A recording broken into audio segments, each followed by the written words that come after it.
बिस्मिल्लाहिर्रहमानिर्रहीम। अस्सलाम वालेकुम। आज हम एक्सरसाइज 4A का क्वेश्चन नंबर 7 सॉल्व करेंगे।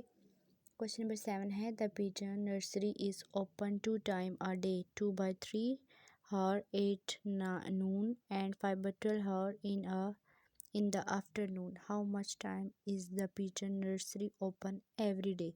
ये कह रहे हैं कि ये दोपहर के वक्त इतना टाइम के लिए नर्सरी ओपन होती थी और दोपहर के बाद इतना टाइम के लिए होती थी। तो टोटल टाइम हमने फाइंड करना है कि दिन में कितने टाइम के लिए ये पिजन नर्सरी ओपन होती थी। तो हमने यहाँ पे इसको प्लस करना है। तो चलिए सॉल्व करते हैं। जी स्टूडेंट, क्वेश्चन नंबर 7 मैंने सॉल्व कर लिया है। तो हमने सबसे पहले लिखना है ओपन 8 नून, यानी कि दोपहर के टाइम में कितने टाइम के लिए वो ओपन होती थी 2 by 3। ओपन आफ्टरनून वो कितने टाइम के लिए ओपन होती थी 5 by 12। How much time open every day, ठीक है, हर दिन वो कितने टाइम के लिए होती थी। जाहिर सी बात है हम दोनों टाइम्स को कैलकुलेट करेंगे, प्लस कर देंगे 2 by 3 प्लस 5 by 12। तो ये आपके पास फ्रैक्शन फॉर्म में आ गई एडिशन। यहाँ पे नीचे वाली दोनों वैल्यूज़ का हमने एलसीएम लेना है, जो मैंने यहाँ पे लिया 3 और 12 का। 3 1 ज़ा 3, 3 4 ज़ा 12 और 4 1 ज़ा 4। 2 फैक्टर्स आए आपके पास 3 and 4, 3 4 ज़ा 12।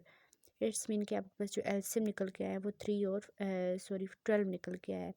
अब आपने देखना है नीचे वाली वैल्यू कितने टाइम्स काट रही 12 को। 3 4 ज़ा 12, 4 को 2 से मल्टीप्लाई करेंगे। मैंने यहाँ पे लिखा है 4 × 2, देन प्लस 12 है, यानी 12 1 ज़ा 12, 1 को 5 से मल्टीप्लाई करेंगे, 1 × 5। ठीक है, ये दोनों अलग अलग ब्रैकेट्स में 1 और 5 लिखा हुआ है, मल्टीप्लाई हो रहे हैं। 4 2 ज़ा 8 हो जाएगा और 5 1 ज़ा 5 हो जाएगा। अब दोनों को प्लस करेंगे, 8 और 5 प्लस 13 होता है 13 by 12।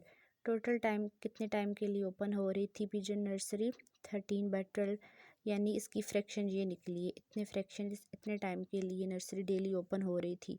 ये है आपका answer 13 by 12। Thank you so much.